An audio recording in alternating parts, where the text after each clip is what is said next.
Dans le cours d'aujourd'hui, il nous faudra d'abord achever ce que nous avons entamé la semaine passée, à savoir la lecture de la correspondance royale. Nous avions vu comment les lettres des autres souverains étaient portées à la connaissance d'un roi. Il nous reste à voir comment s'opérait la lecture de ce qu'on pourrait appeler le courrier ordinaire et le rôle que tenait le secrétaire du roi dans ce processus. C'est lui aussi qui s'occupait du devenir de la tablette après sa lecture. Elle était le plus souvent archivée, mais on pouvait aussi la faire suivre à quelqu'un d'autre, et c'est ce que nous verrons dans un deuxième temps. Et nous terminerons par la question du rapport entre les messages écrits et ceux qui étaient transmis par oral. Lorsqu'il s'agissait de lettres envoyées par des fonctionnaires, un mot que j'emploie entre guillemets, vous l'entendez, les serviteurs du roi, gouverneurs de province, devins, envoyés particuliers, etc. Lorsqu'il s'agissait donc de ce type de lettres, eh bien, les messagers n'étaient normalement pas admis en présence du roi. Ils confiaient la lettre à quelqu'un à la porte du palais, et elle était ensuite transmise au secrétaire du roi qui en donnait lecture à son maître. Donc les messagers, dans ce cas-là, étaient dans la catégorie de ceux qu'on a vu être désignés comme les porteurs de tablettes, des wabil tupim, dont on demande fréquemment qu'ils ne soient pas retenus. C'est ainsi que Yamtsum écrivit à Shunu-Haralu, le secrétaire de Zimrilim, qu'on reverra souvent dans la séance d'aujourd'hui: « Puisses-tu être celui qui me protège à la porte du palais », autrement dit une demande d'intercession, et ensuite « renvoie-moi rapidement mon messager par qui je fais porter des tablettes à mon seigneur, ne le retiens pas ». Donc ici on voit bien que le messager est considéré comme un simple porteur de tablettes. Telle était la pratique normale, et lorsque la situation était urgente, on demandait que la réponse soit donnée par retour du courrier, entendu par la personne qui court avec la tablette cette fois, et non pas dans le sens dérivé que le mot a pris en français, que Monseigneur prenne connaissance de cette tablette de moi, et qu'aussitôt, le même jour, il donne au porteur de ma présente tablette réponse à ma lettre, en sorte qu'elle arrive chez moi avant la fête du Ramoum. Et donc on voit bien ici que le messager portera la réponse de la même façon que la lettre, c'est-à-dire sans avoir connaissance de son contenu. Mais certains estimaient, dans de tels cas, qu'il fallait laisser le porteur de la lettre avoir accès au roi, de façon à rapporter au plus vite une réponse. C'est au moins ce que suggère Rabdouma Dagan. Pourquoi, lorsque j'envoie une tablette annonçant un problème, n'autorise-t-on pas le porteur de mes tablettes à entrer et à avoir une entrevue avec Monseigneur, à présent que Monseigneur donne comme instruction qu'une autre fois, le porteur de mes tablettes puisse entrer et avoir une entrevue avec Monseigneur, et que Monseigneur lui donne réponse à ma lettre. Comme d'habitude, c'est l'exception qui permet de connaître la règle, et on voit qu'ici, Rabdouma Dagan demande qu'on fasse une entorse à l'habitude. Habitude qu'il semble d'ailleurs remettre en cause. Son raisonnement est tout simplement de dire que ça irait plus vite si les porteurs de tablettes avaient directement accès au roi, mais en suggérant cette façon de faire, il nous décrit implicitement, donc, et par contraste, la façon dont la procédure avait lieu habituellement. Le courrier était donc finalement remis à un personnage qui apparaît comme une sorte de secrétaire du roi, qui se chargeait de lire le courrier envoyé par les fonctionnaires. Et il faut commencer par regarder le titre porté par ce personnage. Pendant longtemps, le titre de Dupsar Zaga, en acadien Tupshar Sakakim, a été compris comme désignant un scribe chargé du cadastre. Mais la multiplication des attestations a montré qu'il en était tout autrement. Ce mot, donc Sakakum, on dit le scribe du Sakakum, ce mot Sakakum donc, est formé sur la racine SKK qui signifie en acadien, et de manière générale, être fermé, être bouché. C'est la racine sur laquelle le mot sukukum, sourd, est également construit.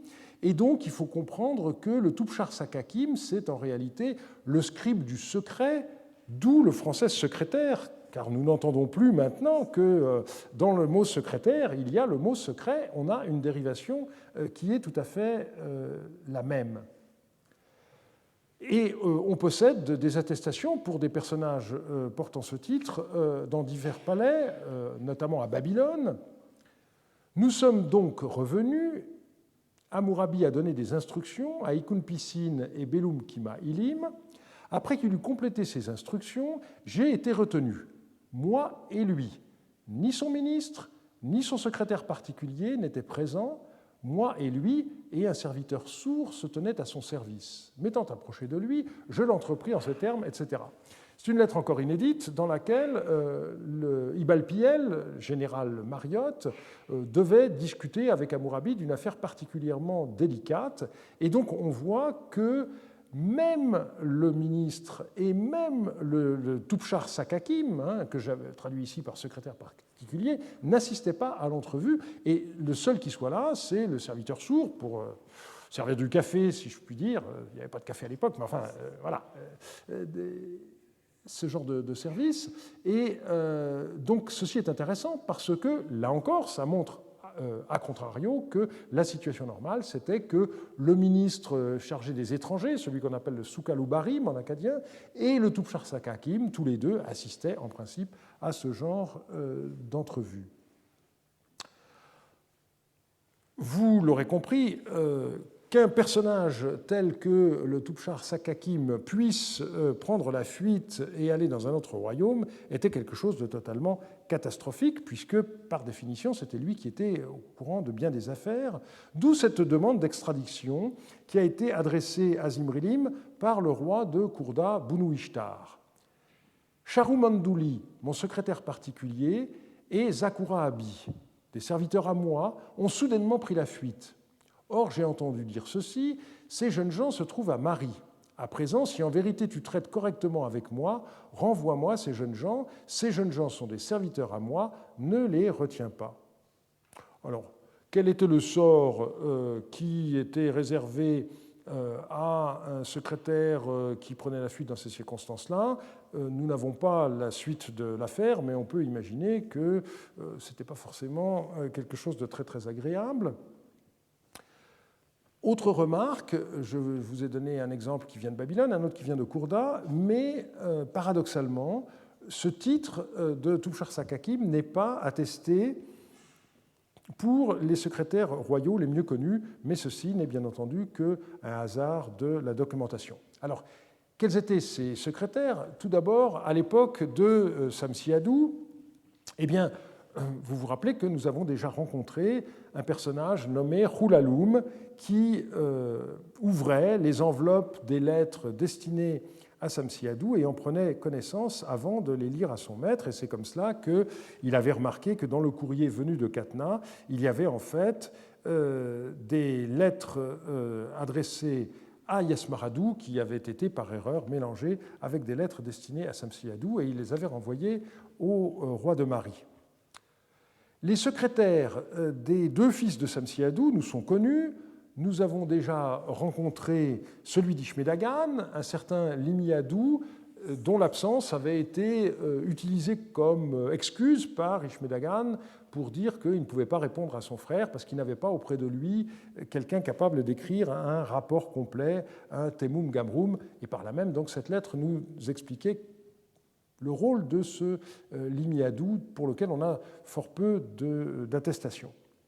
Le secrétaire de Yasmaradou s'appelait Silmubalit et nous avons une lettre du devin Askoudoum qui lui est adressée, qui ressemble tout à fait aux missives que certaines personnes, par la suite, envoyaient au secrétaire de Zimrilim. La lettre est assez mutilée, mais sa structure correspond tout à fait à ce qu'on connaît. Donc Askoudoum commence par dire « Je vais bien, toi, pourquoi jamais ne m'envoies-tu de tes nouvelles ?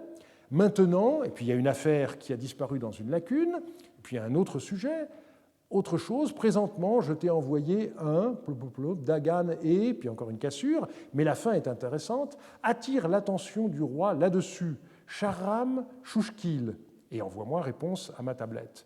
C'est le rôle du secrétaire, et pour le secrétaire de Zimrilim, on a énormément d'attestations de cette expression, attire l'attention du roi. C'est le rôle du secrétaire de bien faire comprendre au roi l'enjeu du courrier qu'il reçoit et ensuite de rédiger la réponse en fonction des instructions qu'il aura reçues du souverain. Il y a par ailleurs plusieurs lettres de l'époque de Yasmaradou qui indiquent explicitement que Sin-Muballit lisait à celui-ci son courrier.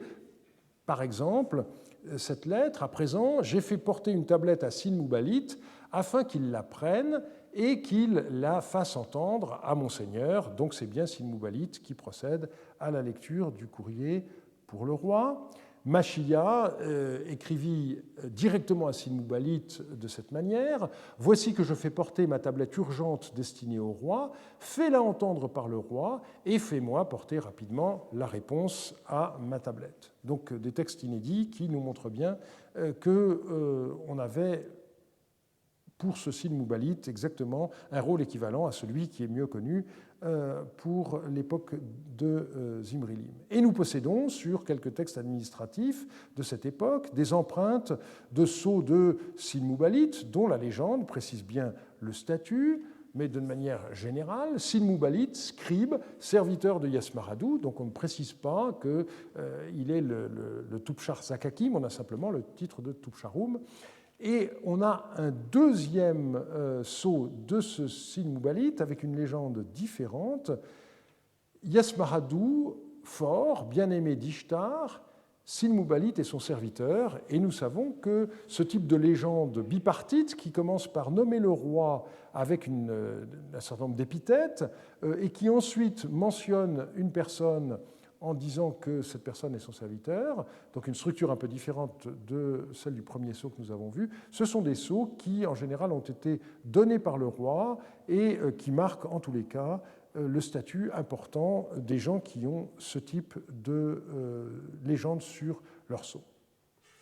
Voilà pour l'époque de Samsiadou et de ses fils. En ce qui concerne Zimrilim, il faut d'abord indiquer que certains auteurs ont cru qu'au début de son règne, Zimrilim avait gardé à son service Sin-Muballit, donc le scribe de Yasmaradou, de la même manière qu'il a en effet gardé le devin Askoudoum auprès de lui.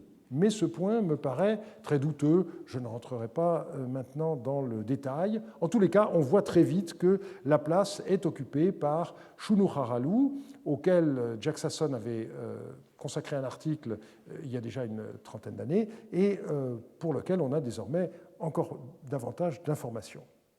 Alors la pratique de Shunuraralu semble avoir été un peu différente de celle de Hulaloum au temps de Samsiadou.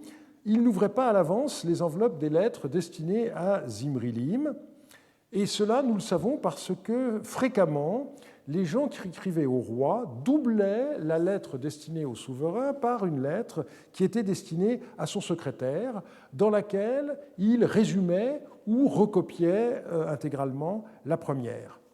Et de cette façon, Shunuraralu pouvait à l'avance prendre connaissance du contenu du message qu'il aurait à lire au roi et éventuellement donc attirer l'attention du souverain sur tel ou tel point. Alors, voici un exemple d'une telle paire de lettres. On a d'abord la lettre de Yamtsum à Zimrilim, qui est un peu cassée, mais ça n'a pas d'importance, au sujet des moutons et de leurs bergers qui appartiennent à Tsuratan, que les Turukus ont emportés. Un messager d'Askouradou est allé avec Tsuratan chez Zaziya, le roi des Turukus. Voici ce qu'il leur a répondu, de même que dans le district de Karana, j'ai emporté les moutons, et puis ensuite, la tablette, malheureusement, s'interrompt. Et on a une autre lettre, cette fois-ci adressée à Shunuraralu, qui a exactement le même texte, mais qui a l'avantage d'être mieux conservé, donc on a la fin. « Au sujet des moutons et de leurs bergers appartenant à Tsuratan, que les Turukéens, ou les Turukus, ici j'ai francisé, peu importe, que les Turukus ont emporté, un messager d'Askuradou est allé avec Tsuratan chez Zaziya, mais vous voyez qu'on ne nous dit pas que Zaziya est roi des Turukéens, parce que le secrétaire du roi le sait bien, une petite variante, donc voici ce qu'il leur a répondu, de même que dans le district de Karana, j'ai emporté tes moutons, à présent, je recommencerai à en emporter. Donc on a la fin qui montre qu'il y a une fin de non-recevoir de la part de Zaziya.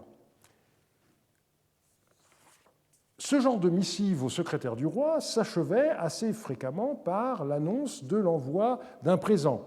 Et si nous continuons la lecture de cette lettre ARM 26.2 340, eh bien, c'est exactement ce que nous voyons. Autre chose, tu m'as parlé ainsi, fais-moi porter des guêtres de bonne les guêtres de bonne qualité que tu verras. Je vois des guêtres, mais elles sont très petites. Si vraiment présentement ton messager vient de partir, fais-moi porter sans doute les dimensions de tes pieds afin que je puisse t'envoyer des guêtres de bonne qualité. Écris-moi en outre ce dont tu as besoin. Renvoie-moi rapidement les porteurs de mes tablettes, qu'ils ne soient pas retenus. Donc on voit bien le désir de se concilier les grâces du secrétaire du roi et en même temps l'insistance sur le retour rapide des porteurs de tablettes que nous avons déjà rencontrés. Et donc cette pratique de deux lettres en parallèle, adressées l'une au roi et l'autre à son secrétaire, s'explique au mieux si l'enveloppe des lettres adressées à Zimrilim n'était brisée que devant le souverain. Il fallait que le secrétaire du roi soit déjà au courant pour éventuellement orienter sa réflexion. Eh bien, nous voyons qu'il en allait de même, paradoxalement, pour les messages oraux. Une lettre d'Ibaladou montre que les messages destinés à Zimrilim devaient être au préalable écoutés par son secrétaire, même lorsqu'ils étaient transmis par oral et non pas sous la forme d'une tablette. Voilà que je t'ai transmis un rapport complet par Ladinadou, prête grande attention à son rapport et conduis-le devant le roi. Donc clairement ici, c'est ce Ladinadou qui est un messager porteur d'un message oral, puisqu'il n'est pas question de reçois de lui la tablette et donne-en lecture au roi. Hein. C'est le messager qui doit être conduit en présence du roi. Donc ici, on y reviendra dans la troisième partie de ce cours, il n'y a pas de message écrit. Certains correspondants accusent plus ou moins implicitement Shunuraralu de censurer certaines parties des lettres qu'ils adressent au souverain, comme le général Yassim Dagan, qui le menace de venir lire sa lettre en personne au roi, ce qui est bien entendu quelque chose de pas très réaliste, mais qui montre bien la suspicion et la colère de ce militaire. Il y a d'autres personnes, au contraire, qui flattent le secrétaire du roi d'une manière qui nous paraît indécente. Lorsque je me trouvais à Marie auprès de mon Seigneur et que tu étais mon ami et que tu combattais de mon côté, j'ai pu constater ta puissance. Tout ce que tu disais devant mon Seigneur était agréé, rien ne passait outre ton avis. Alors, il faut prendre bien entendu cette affirmation cum grano salis. Ça ne veut pas dire que Zimrilim se conformait à tout ce que lui disait Shunuraralu, mais ça nous indique bien, malgré tout, la façon dont le rôle du secrétaire était prise au sérieux par les monarques de l'époque, puisque ce Shadoum Labua a fini par être roi. Mais la lettre date peut-être du moment où il aspirait seulement à le devenir, et donc il avait besoin d'avoir des relais auprès de Zimrilim, bien entendu. Seul le ministre Abdou Malik s'écarte explicitement de l'usage commun, consistant donc à envoyer une lettre au secrétaire du roi parallèlement à la lettre destinée au souverain. Et il écrit cette lettre, qui est très intéressante. « Je ne t'avais pas fait porter de double de la tablette destinée au roi, puisqu'il n'y a jamais que toi pour lire à voix haute les nouvelles contenues dans une tablette adressée au roi et que nul autre n'a jamais à le faire. » Donc ça, c'est un passage intéressant pour montrer le rôle exclusif du secrétaire du roi. Mais le ministre Abdou Malik, qui ne s'entendait pas très bien avec Shunuraralu, on en a la preuve par d'autres textes, ajoute « Voilà que j'ai fait porter par 2 fois une tablette, une pour le roi et une pour toi. » Donc comprendre par 2 fois parallèlement en réalité.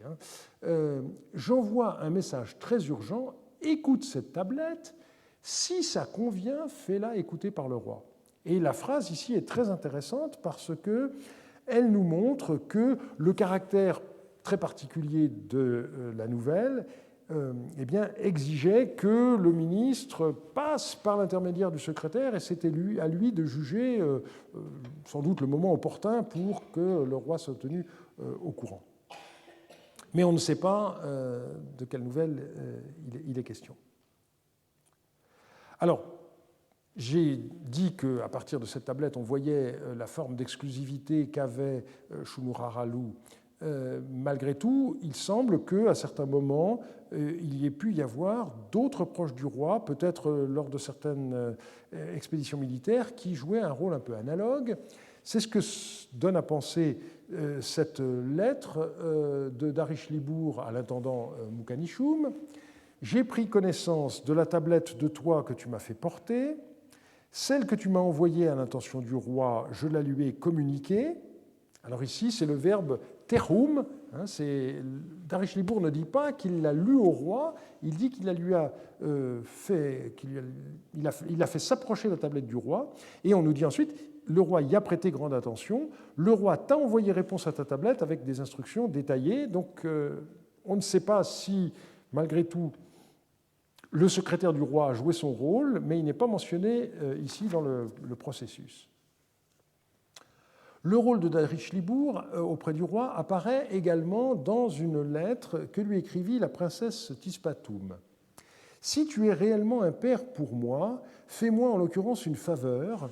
J'ai écrit au roi au sujet de ma mère nourrice. Il faut que mon père intervienne au secours de ma requête. Interviens au secours de ma requête. Qu'on ne garde pas ma mère nourrice. Autre chose, voici que je te fais porter tant de litres de pain d'épices pour ton ordinaire. » Donc, ce qui est intéressant ici, c'est de voir le lien qu'il y a entre une demande d'intercession, d'une part, et puis un cadeau qui va être envoyé, l'envoi de tels présents étant fréquent dans la correspondance adressée à Shunuraralu, comme nous l'avons vu. Que devenaient les lettres après qu'elles aient été lues au roi, qu'elles aient été lues par les messagers de rois étrangers ou par son secrétaire? Eh bien, le plus souvent, ces lettres étaient archivées, mais dans certains cas, on les faisait suivre à un autre correspondant, et c'est ce que nous allons voir tour à tour. Si les Babyloniens ont pu si facilement isoler les lettres des serviteurs de Samsiadou, autrement dit la correspondance du temps de Yasmaradou, des lettres adressées à Zimrilim, c'est manifestement qu'ils ont utilisé un classement préexistant.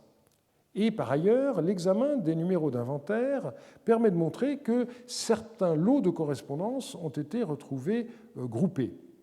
La conclusion est donc que les rois gardaient la totalité des lettres qu'ils recevaient. On peut voir que, dans certains cas, un correspondant demandait spécialement au roi de conserver la lettre qu'il envoyait, comme dans cet inédit, que Monseigneur conserve ma présente tablette en témoignage de mes propos, et nous verrons dans le prochain cours la raison pour laquelle cette indication a été donnée. L'endroit où les lettres étaient conservées s'appelait tout simplement le coffre aux lettres, comme l'indique une lettre encore inédite de Sumru Rabi à Sinmubalit, le secrétaire de Yasmaradou. Expose tout cela devant Monseigneur et écris-moi ce qu'il en est. En outre, à présent, dans le coffre des messages, Pishan Shipiratim, la tablette que tu, et puis malheureusement, la suite est cassée, mais la simple mention de ce coffre est quelque chose de tout à fait intéressant. Malheureusement, je n'ai pas réussi encore à trouver d'indication sur l'endroit où ce coffre était conservé. Mais je vous rappelle ce que nous avons déjà vu, à savoir que la salle 115, où la très grande majorité de la correspondance a été retrouvée, ne saurait être considérée comme l'endroit où, normalement, les coffres de la correspondance étaient conservés. C'est là où les Babyloniens, après avoir mis des étiquettes nouvelles, avaient entreposé ces coffres qui étaient destinés ensuite à partir en traversant la cour 131 et ensuite à repasser par la porte nord, celle où on a retrouvé un fragment d'enveloppe, enfin un fragment d'étiquette, pardon, analogue à ce que nous avons pour ce qui a été retrouvé dans la salle 115. Alors reste une question, c'est qu'est-ce qui se passait lorsque le roi voyageait? il recevait des lettres, eh bien, nous avons des indications qui montrent que ces lettres étaient conservées et archivées elles aussi. Tout simplement parce que notre connaissance des événements et de la chronologie est devenue maintenant suffisamment fine pour que nous puissions savoir que telle ou telle lettre a été reçue par le roi lorsqu'il se trouvait, par exemple, du côté de la Méditerranée, au moment où les Élamites ont envahi la Mésopotamie. Eh bien, on a des lettres qui sont adressées à Zimrilim à ce moment-là, qui disent « les Élamites ont envahi ». Nous savons exactement où était à ce moment-là Zimrilim, et donc ça veut dire que ces lettres-là ont suivi le roi, je dirais, jusqu'à son retour dans le palais. Et nous avons une lettre qui a été manifestement reçue dans de telles conditions et qui s'achève de cette manière. « À présent, je viens d'écrire à mon Seigneur l'affaire que j'ai constatée, que mon Seigneur fasse ce qu'il y a lieu de faire, que ma présente tablette soit conservée dans le coffre portatif de mon Seigneur en témoignage de mon affaire. » Et cette fois-ci, il est question du Pishan Katim, donc un terme différent de celui que nous avons rencontré tout à l'heure, où on parlait du coffre des messages. Et ce Pishan Katim, nous savons que c'est le coffre qui suivait le roi dans ses déplacements, comme l'a très bien montré Pierre Villard dans la rencontre de Paris de 1991. Par conséquent, donc, le secrétaire du roi l'accompagnait dans son déplacement, archivait le courrier reçu dans ce coffre portatif et ensuite, une fois revenu dans le palais, transférait le contenu de ce petit coffre dans un grand coffre qui était le Pishan Shipiratim, l'endroit où l'on archivait le courrier. Alors, dans les fouilles du palais de Tel Biya, l'antique Toutoul, nos collègues allemands ont surtout retrouvé des documents administratifs, mais il y avait une lettre écrite par quelqu'un qui s'appelle Enlil Lipouche et qui est une lettre écrite à Monseigneur. Et on aurait pu se dire que c'était une lettre qui avait échappé à ce processus normal, c'est-à-dire une lettre qui serait arrivée à Yasmaradou au moment où celui-ci résidait dans son palais de Toutoul et qui, pour une raison quelconque, n'aurait pas été emportée au palais de Marie pour archivage. Mais grâce à la photo qui est maintenant disponible sur le site du CDLI, vous voyez qu'il y a des passages qui ont été effacés, manifestement volontairement, et donc on peut se demander si en réalité il ne s'agit pas d'un brouillon de tablette qui finalement n'a jamais été envoyé, et donc évidemment n'avait aucune vocation à rejoindre les archives de la correspondance dans le palais de Marie. Je voulais vous signaler cette incertitude. Mais l'archivage n'était pas le seul sort que le courrier reçu par le roi pouvait connaître. Il y a en effet certaines lettres qui ont été lues plusieurs fois. Il arrivait par exemple que Samsiadou transmette à un de ses fils une lettre qui lui avait été adressée, comme dans cet exemple qui concerne Yasmaradou. « Voilà que je te fais porter la tablette que Tsupriérar m'a fait porter, écoute-la. » Donc on a une lettre de Tsupriérar à Samsiadou et pour une raison quelconque, Samsiadou a souhaité que Yasmaradou en ait connaissance. En sens inverse, nous voyons que le roi de Shushara, Kouwari, a envoyé une lettre à Ishmedagan et Ishmedagan a fait suivre cette lettre à Samsiadou. Et c'est Samsiadou finalement qui a répondu à Kouwari. Et donc la lettre est rédigée de cette manière. « Dis à Kouwari, ainsi parle ton Seigneur.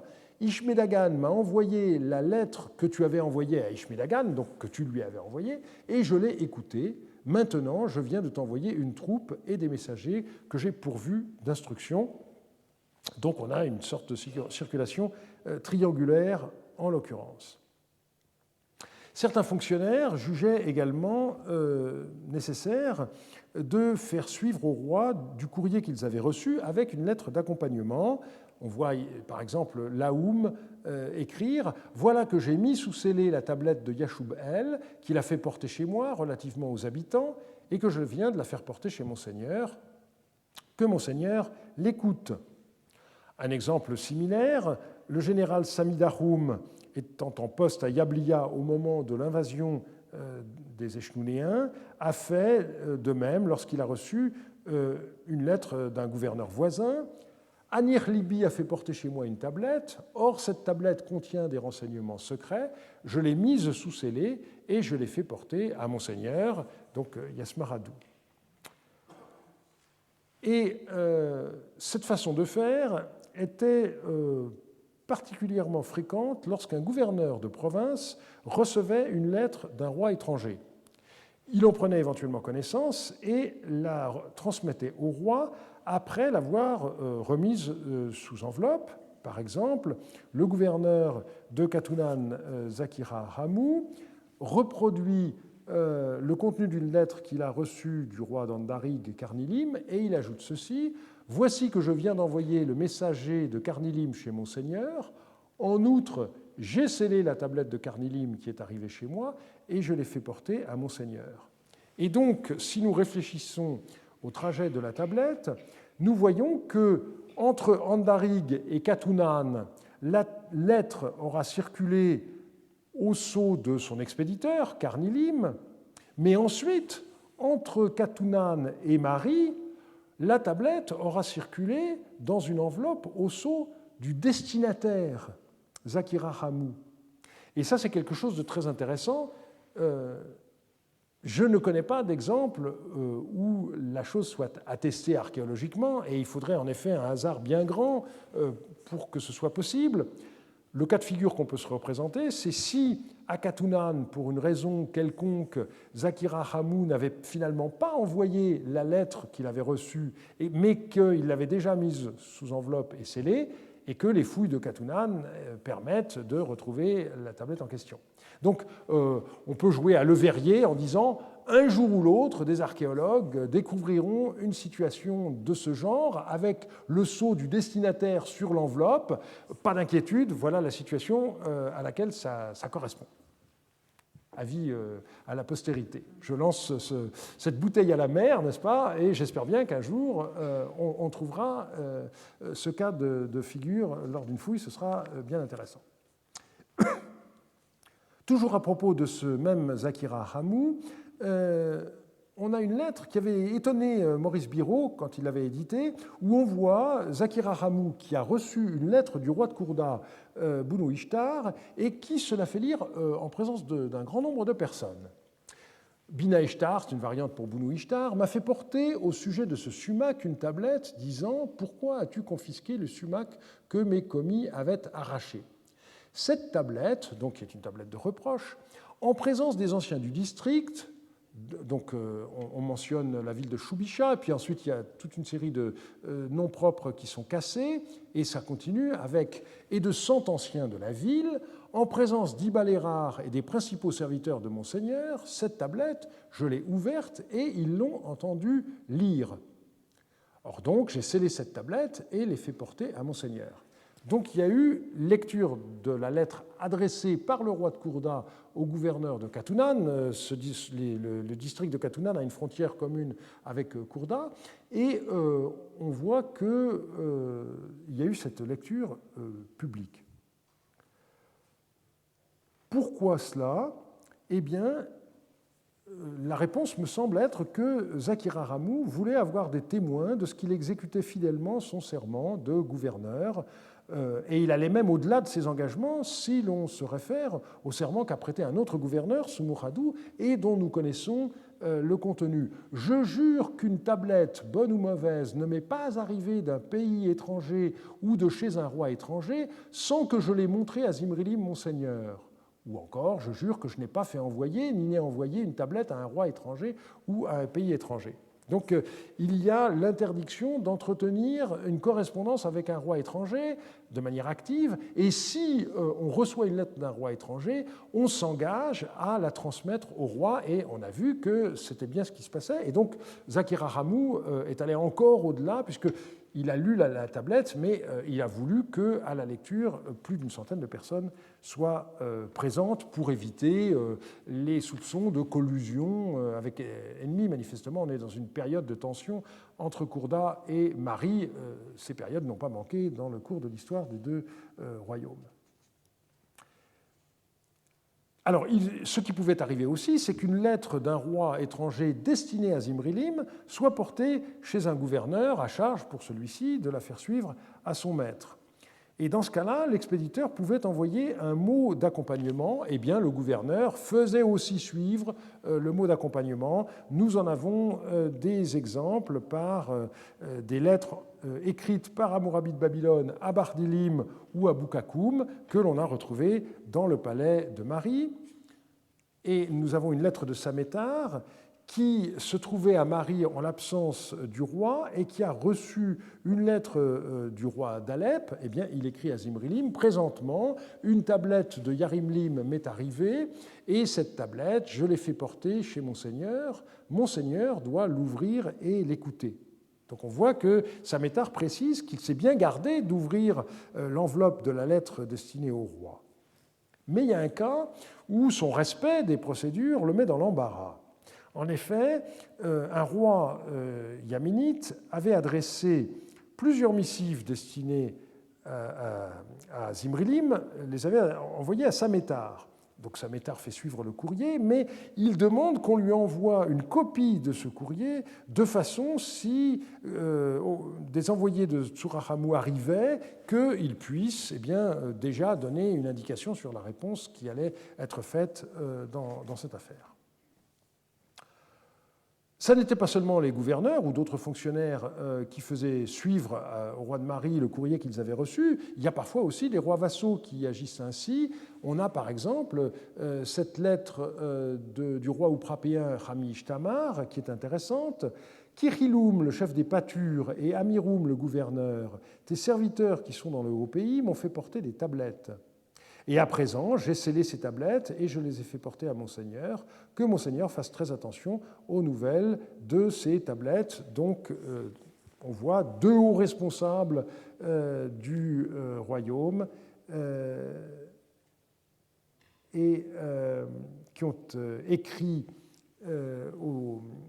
et Hamish Tamar, donc, après avoir pris connaissance de leur message, juge ces lettres tellement importantes qu'il les renvoie. Et nous avons dans les Inédits une lettre adressée par Kirhiloum qui a de grandes chances d'être une des tablettes mentionnées dans ce document. Un autre exemple est attesté au moment où les troupes babyloniennes sont montées à Andarig suite à la mort prématurée d'Atamroum. Eh bien, on voit que Meptoum, n'arrivant pas à joindre Zimrilim, écrit au roi de Karana Ascouradou et en lui demandant de transmettre l'information au roi de Marie. Et Ascouradou a fait suivre cette lettre avec une lettre d'accompagnement, et donc nous avons les deux, la lettre de Meptoum à Ascouradou et la lettre d'Ascouradou à Zimrilim. Lorsqu'un roi faisait suivre une lettre et qu'il était d'un rang égal au roi de Marie, il pouvait réclamer le retour des tablettes qu'il faisait suivre. C'est ce qu'on voit dans cette lettre de Karnilim à Zimrilim. Les tablettes de Zaziya, de Zibiya et de Mutusamsi que j'ai fait porter à mon frère, que mon frère les écoute, puis qu'il me les retourne. C'est quelque chose de tout à fait exceptionnel, mais qui mérite d'être relevé et qui, me semble-t-il, est lié au statut de Karnilim. Enfin, nous avons un cas de lettre que l'on fait suivre plusieurs fois. C'est une lettre de Yachoubel à Laoum, que Laoum a transmise à Yasmaradou et que finalement Yasmaradou a transmise à Samsiadou. Et ce que nous connaissons, c'est la réaction de ce dernier qui écrit « J'ai pris connaissance de la tablette de toi que tu m'as fait porter, la tablette que Yachoubel a fait porter à Laoum et que Laoum a fait porter chez toi. Une fois que tu me l'as fait porter, j'en ai pris connaissance. Il n'y a pas une seule de ces paroles qui soit vraie. elles sont toutes exagérées. On a fait de la désinformation auprès de Yachoubel, et lui, il a envoyé une lettre à Lahoum. Ses paroles sont toutes vides, il n'y en a pas une de vraie, ne t'inquiète en rien. Donc on voit maintenant, à la réponse de Samsiadou, la raison pour laquelle les différentes personnes impliquées se sont, si vous me permettez cette familiarité, refilé la patate chaude jusqu'au moment où Samsiadou déclare que tout ça, c'est du vent. Les messages que nous avons examinés donc, sont pour l'essentiel des messages transmis par écrit, mais malgré l'invention de la correspondance, eh bien, on avait parfois toujours recours à des messages transmis par oral. Il faut commencer par rappeler que le verbe chaparum, que très souvent on traduit par écrire, ne signifie en tant que tel rien de plus que envoyer un message. Et c'est contextuellement qu'on peut savoir si ce message est écrit ou oral. Et on le voit dans un certain nombre de textes. Par exemple, cette protestation d'une princesse qui s'appelle Tarish Ratoum et qui écrit ceci. La jeune Beltania Marie a dit à Kibridagan, son père, citation, Tarish Ratoum a envoyé un message et on m'a dépouillé de mes agrafes et de mon anneau en argent. Voilà ce que j'ai appris, et mon cœur s'est fortement courroucé. En agissant ainsi, qu'aurais-je cherché? Allons. Et la phrase importante est ici, que se produise le messager à moi, ou bien qu'on donne la tablette à mon sceau, de l'époque où, suite à un message de moi, on aurait dépouillé sur mon ordre cette jeune fille de sa parure. Donc ici, on voit bien les deux possibilités, un messager porteur d'un ordre oral, ou bien une tablette à mon sceau. On a vu que c'est toujours un raccourci pour une lettre sous enveloppe scellée. Et Tarish Ratoum se défend contre l'une ou l'autre des accusations. Selon les cas, donc, on préférait l'un ou l'autre des modes de communication, et ce qui est intéressant, c'est de voir l'insistance d'un correspondant pour que la réponse de Kouwari à sa lettre soit mise par écrit. Que tes nouvelles ne m'arrivent pas par un message oral, envoie-les-moi par écrit. Et il y a au contraire des moments où on ne veut pas passer par l'écrit, mais où on souhaite une discussion face à face. Par exemple, le général Meptoum écrivit à Zimrilim, Chalouroum, c'est un général des Shuna, m'a écrit depuis Al-Kapim en ces termes, viens que nous parlions face à face, c'est notre traduction, l'acadien dit littéralement bouche à bouche. Donc il y a une discussion entre deux responsables importants, et Meptoum, évidemment, dans un cas de ce genre, en prévient Zimrilim, là encore, pour éviter une accusation de collusion avec l'ennemi. Dans certains cas, pour parer au risque d'interception du courrier, les messages n'étaient pas mis par écrit. Par exemple, le roi de Zoura écrit au général Mariotte Yassimel « Je n'ai absolument pas fait porter de tablette. L'affaire que tu m'as mandée, je la transmettrai par la bouche de mon serviteur et de son serviteur. » Donc, pas question de recourir à l'écrit, c'est trop dangereux. Un autre exemple est intéressant. On voit la princesse Atrakatoum, une sœur de Zimrilim, qui révèle au roi de Mari l'existence d'un complot à la cour de son mari, Sumudabi, qu'elle souhaiterait exposer en détail lors d'une rencontre avec Zimrilim en personne, et elle ne procédera à une communication écrite que si elle en reçoit l'ordre explicite. Le bédouin, le cheikh que Monseigneur avait une fois envoyé à Sumudabi et à qui Sumudabi avait attribué une ration d'étoffe, un beau jour, au milieu de la nuit, est entré ici et il a rapporté à Sumudabi toutes sortes de choses. Donc c'est un messager qui avait reçu un présent, et là on voit que, contrairement à tous les usages, n'est-ce pas, il vient faire une communication secrète au lieu de délivrer son message lors d'une audience comme nous l'avons vu. Lorsque je me rencontrerai avec Monseigneur, je lui répéterai toutes les paroles de ce personnage. S'il n'en est pas ainsi et si l'affaire lui presse, qu'il m'écrive ce qu'il doit en être, je ferai écrire sur une tablette le détail de ce que cet homme a dit et je le ferai porter à Monseigneur. Donc on voit qu'a priori, la princesse préférerait n'avoir recours qu'à l'oral, mais si jamais c'est nécessaire, à ce moment-là, elle transférera les propos sur une tablette. Et je vous rappelle que ce Sumudabi, c'est à lui qu'étaient adressées les lettres qui ont été interceptées et transmises à Zimrilim. Donc on voit que le petit jeu à ce moment-là, c'était d'intercepter le courrier dans un sens ou dans l'autre. Et ici, on voit bien que la sœur de Zimrilim a peur que le courrier qu'elle pourrait apporter soit intercepté, mais cette fois éventuellement par des hommes de son mari. Et à ce moment-là, elle se retrouvait dans une situation évidemment un peu compliquée.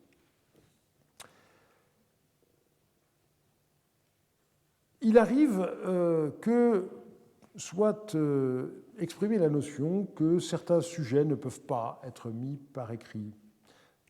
Par exemple, dans ce texte inédit, si ton Seigneur est malade et n'est pas venu, eh bien qu'il te donne des instructions, porte toi-même un rapport complet à mon Seigneur, car c'est une affaire que l'on ne peut mettre par écrit.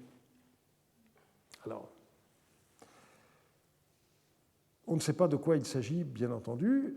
On voit que Samsiadou n'aimait pas ce genre d'attitude, mais il y a une fois où il finit par accepter qu'on y ait recours, mais du bout des lèvres. Toujours une lettre à son fils Yasmaradou. Au sujet de ce que Samsi Dagan t'a raconté, voilà ce que tu m'as écrit. Il ne convient pas d'écrire de telles choses sur une tablette. Pourquoi donc cela? Fais-le et envoie-le-moi. Sinon, il y a bien un homme de confiance qui puisse emporter un message oral, en mot à mot, qui prenne les paroles dans la bouche. Donne-lui tes instructions et expédie-le-moi, qu'il expose ces choses par devant moi. Donc on voit que le messager qui transmettra un message oral est considéré comme une sorte de pis-aller. Samsiadou préférerait une tablette en bonne et due forme, et nous sommes bien contents de cela, parce que c'est de cette manière qu'on a autant d'informations à l'époque de Yasmaradou. Si Samsiadou avait cédé à la volonté de son fils de ne recevoir que des messages par oral, eh bien, on aurait les réponses sans doute, parce que Samsiadou n'aurait pas modifié son attitude, mais il est bien évident que ça ne nous rende pas service. Et Samsiadou était malgré tout conscient des dangers d'une communication purement orale. Et on le voit dans une lettre qui a été retrouvée à Shemshara.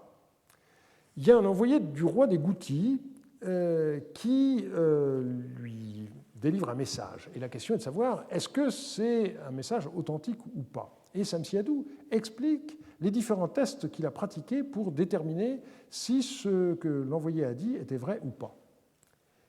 Il m'a donné comme indication un anneau Hullum que j'avais donné au messager Mutushu. Donc cet envoyé connaît suffisamment bien les choses pour pouvoir dire oui, d'ailleurs, mon collègue Mutushu, tu lui as, ou Monseigneur lui a donné un anneau. En outre, poursuit Samsiadou, Etelini, un collègue de Mutushu, était malade à Harapra. Il, c'est-à-dire toujours ce messager, m'a parlé de la maladie de cet homme. Il m'a donné ces deux indications et de la sorte, j'ai eu confiance en ses paroles. Donc ce n'est pas un imposteur, c'est quelqu'un qui est bien dans le réseau des messagers et de ce fait-là, on peut l'écouter.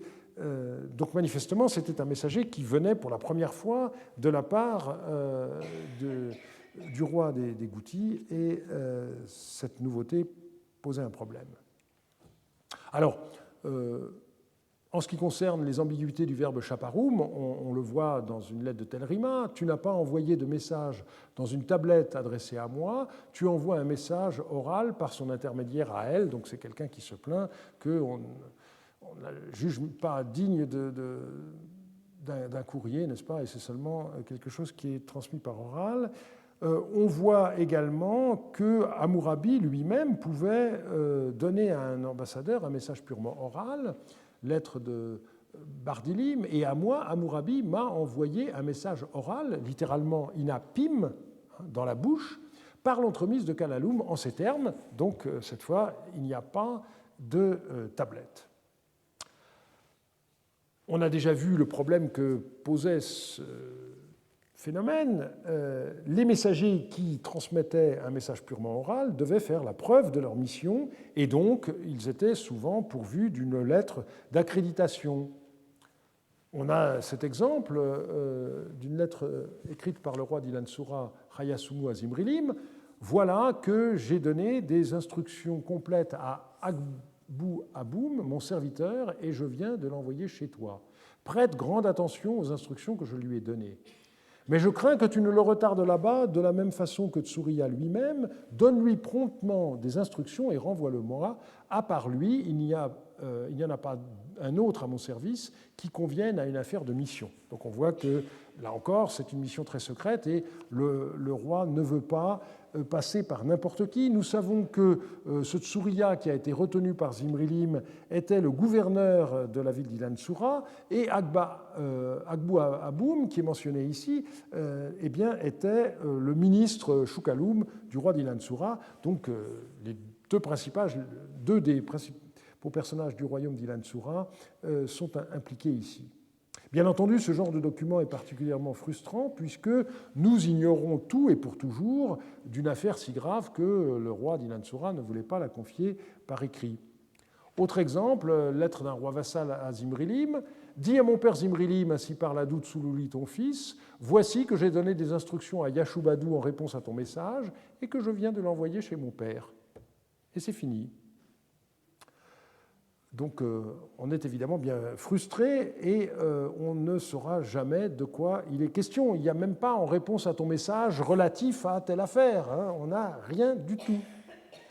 Autre exemple d'une lettre qui pour nous est dépourvue de sens, lettre de Samsiadou à Kouwari, retrouvée à Shemshara. Dis à Kouwari, ainsi parle ton Seigneur, j'ai écouté les lettres que tu m'as envoyées, j'agirai comme tu me l'écris. Alors, il y a heureusement des cas qui sont plus réconfortants pour l'historien, comme cette longue lettre encore inédite de Samétar. Samétar est à ce moment-là en mission dans la région du Djebel Sinjar et il écrit à Zimrilim. Le jour où j'ai fait porter ma présente tablette à mon seigneur, Hrimdouni, qui fait partie des gardes qui se tiennent au service de Karnilim, est venu me trouver. Sur la tablette de Karnilim qu'il m'a apportée, il était écrit ceci. Il ne faudrait pas que, parce que c'est une petite tablette, tu la méprises en te disant « cette tablette est petite ». En fait, la nouvelle que je t'ai apportée est importante. Le cavalier, c'est-à-dire Hrimdouni, te dira la vérité, fais très attention à son rapport et fais en sorte d'agir rapidement. Voilà ce qui est écrit sur la tablette de Karnilim. En outre, j'ai interrogé Hrimdouni, il m'a déclaré ceci. Je viens d'expulser la troupe eshnunéenne qui se trouvait à l'intérieur d'Andarig et de rompre les relations diplomatiques avec Eshnuna. Envoie-moi 200 Bédouins et une troupe de 200 Babyloniens afin qu'ils gardent la ville, et moi, je viendrai me coucher sur une seule couche avec les rois mes frères. Voilà le message qu'il m'a donné par oral, Inapim. Donc on voit que la tablette de Karnilim apportée par Hrimdouni à Samétar est une simple lettre d'accréditation.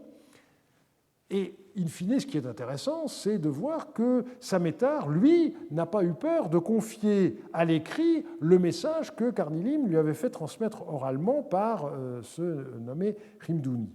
Et on voit d'autre part que dans la bouche de Hrimdouni, nous avons le discours qui est en fait le discours de Karnilim en personne, exactement comme c'est le cas pour les lettres écrites.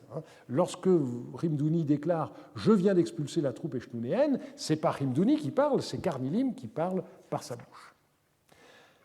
Un aspect différent est illustré par une lettre de Yasmaradou qui jugea une affaire tellement délicate qu'il fallait aller trouver en personne Samsiadou.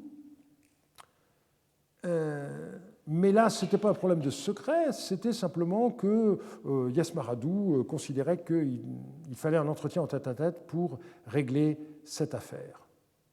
Alors un cas très intéressant, c'est celui où le message oral est volontairement trompeur et où la vérité est mise par écrit.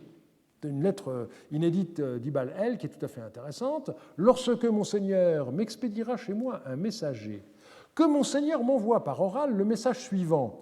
Que tes gens soient rassemblés. Assurément, moi, je vais à Der, ou là où le voudra mon Seigneur. qu'il m'envoie ce message par oral, ina pim, mais sur une tablette, ina tupim, qu'il me dise la vraie route suivie par Monseigneur. Autrement dit, Ibn el soupçonne que dans les gens de son entourage qui vont entendre le message oral du messager, il y a des traîtres. Et donc, il souhaite que le messager donne une information fausse, mais c'est lui qui ensuite, une fois retiré dans son palais en présence seulement de son secrétaire, va se faire lire la lettre, et là, il y aura le véritable endroit qui sera indiqué. C'est quelque chose de rare, mais qui est intéressant. Alors, il arrivait que des lettres du roi soient transmises par oral seulement, et le fonctionnaire à qui un tel ordre était destiné ne manquait pas de le souligner de façon à dégager sa responsabilité en cas de problème ultérieur. Itziahu, le courrier, homme de Zibnatum, est arrivé chez moi, n'étant pas porteur d'une tablette de Monseigneur. Il a dit, par ordre de Monseigneur, appose les scellés sur la demeure de Banoum et de Zakura Aboum. Alors Akshak Maghir s'est exécuté, mais il rend compte de l'affaire pour que le roi ne puisse pas lui dire par la suite « Mais qu'est-ce que tu allais faire de mettre les scellés sur cette maison? Je t'ai jamais dit de faire ça. » Il y a quelqu'un, en tout cas, qui a prétendu transmettre un ordre du roi. De la même manière, on voit Yakimadou refuser d'abandonner des terres au roi yéménite Yasmaradou, faute d'ordre écrit. Alors là, c'est le contraire. Yasmaradou est arrivé, mais il n'était pas porteur d'une tablette de Monseigneur, et un messager de Monseigneur n'est pas arrivé avec lui. Or, il a dit « Monseigneur m'a donné Zapad et la terre du palais de Bitr Abdou il-Hani, les tenures de Sumrou Rabi, donc les terres que l'ancien gouverneur détenait dans cette région, et Yakimadou refuse de lui transmettre les terres en question tant qu'il n'aura pas de confirmation. » Alors, ces demandes de confirmation écrite, on en a énormément. Par exemple, dans cette lettre de Yasmaradou à Samsiadou, « Or, Ikshudapachou est venu me trouver et m'a tenu ses propos. Le roi vient de me restaurer à ma zone administrative. Je lui ai dit, puisque tu te trouves restauré à ta zone administrative, alors que Adda me l'écrive. » Et ensuite, s'adressant à son père, Yasmaradou continue sa lettre en disant « En réalité, Adda a-t-il ou non restauré Ikshudapachou à sa zone administrative, qu'Adda m'écrive ce qu'il en est ?» Quelquefois, on demande confirmation écrite d'un fait qu'on a appris par la rumeur, comme dans cette lettre d'un gouverneur de Katunan. « Je n'ai appris que par la rumeur publique la venue de Monseigneur à Katunan. Si Monseigneur vient, que m'arrive rapidement une tablette de lui pour que je puisse être prêt avant son arrivée. Il faut préparer les repas, il faut donner un coup de balai dans l'endroit où le roi va passer la nuit, etc. » Alors, on voit la reine Chiptou elle-même demander une confirmation écrite. Mukanishoum est arrivé et il m'a dit ceci. Cet or, c'est à moi qu'il a été assigné. Je lui ai répondu, tant qu'une tablette de Monseigneur ne sera pas arrivée, je ne remettrai pas l'or. Et ensuite, la demande, l'or a-t-il été assigné à Mukanishoum, que vienne une tablette de Monseigneur, si je dois lui remettre cet or. On a également un gouverneur de Sagaratoum qui s'étonne de recevoir un ordre oral de mobiliser 1000 hommes, alors que précédemment il avait reçu un ordre oral de n'en mobiliser que 100, donc il demande bien sûr une confirmation. Et parfois, il y a des instructions qui apparaissent comme étant contradictoires, et donc c'est une situation bien embarrassante. Mukanishoum écrit au roi « Monseigneur m'a écrit de lui faire porter un siège à accoudoir, un plateau ouvragé en argent, ainsi que de la vaisselle de luxe en argent. Sur la tablette que Monseigneur m'a fait porter, il y avait bien écrit « vaisselle de luxe en argent ». Mais Apour Ilasounou, les chansons, est venu me dire « Je ne suis pas mandaté pour de la vaisselle de luxe en argent. En ce qui concerne la vaisselle de luxe en or, elle relève du service d'Anakou Ilamma et se trouve scellée à son sceau. On m'a dit, il y a un coffre contenant de la vaisselle de luxe en argent dans la pièce de Metsi Eshtar. Mukanishoum n'a qu'à l'ouvrir et en faire sortir un coffre contenant de la vaisselle de luxe, Ouridou. » Donc la question est de savoir, qu'est-ce que je dois faire? Est-ce que je dois donner de la vaisselle en or alors que l'ordre que j'avais reçu par écrit ne concernait que de la vaisselle en argent, une sorte de quiproquo, et on voit que finalement Mukanishoum n'envoie que de la vaisselle en argent, et il considère donc que l'ordre écrit a la primauté sur les instructions orales de les chansons. Voilà donc ce qu'on peut dire à propos de la communication par oral qui, dans certains cas, complète, dans certains cas, peut contredire la communication par écrit. Et le dernier cours sera consacré au devoir d'information envers le roi. Je voudrais, pour terminer le cours de cette année, formuler un certain nombre de remarques à caractère davantage politique concernant l'obligation d'informer le roi. Alors, il faut commencer par quelques données chiffrées. Le projet Archibald a permis d'obtenir l'inventaire complet des textes d'archives d'époque paléo-babylonienne publiés depuis 1881 et à ce jour, sauf erreur ou omission comme dit la banque, nous avons 32 827 documents qui ont été intégralement publiés, dont plus d'un quart issus des seules archives de Marie. Et sur les 8 962 textes de Marie actuellement publiés, on en a 28,5%, c'est-à-dire 2559 qui sont des lettres. Il s'agit essentiellement de la correspondance passive des deux derniers rois de Marie. Donc, on voit que Yasmaradou a écrit 41 lettres et reçu 483 lettres, et que Zimrilim a écrit 86 lettres et reçu 1624 lettres, ce qui fait que le total de la correspondance royale pour ces deux souverains, active et passive, donne 2234 lettres sur un total de 2559. Donc, ça signifie qu'il n'y a que 14% de lettres qui ne sont pas des lettres écrites au roi ou par le roi. Si l'on considère le seul règne de Zimrilim, qui a duré à peu près 13 ans, on a donc 1624 lettres adressées au roi. Ça donne une moyenne de 10 lettres par mois, c'est-à-dire une lettre tous les 3 jours. Mais il est bien évident que ce chiffre est à augmenter, d'abord en tenant compte des textes encore inédits, qui obligeront sans doute à doubler ce chiffre, et puis par ailleurs en rappelant ce qu'on a vu au début, c'est-à-dire qu'une partie de la correspondance est certainement partie à Babylone, puisque ne sont restés que 7 coffres dans la salle 115. Et donc, on peut dire que Zimrilim a à peu près certainement reçu en moyenne plus d'une lettre par jour. Et il faut tenir compte d'un dernier paramètre.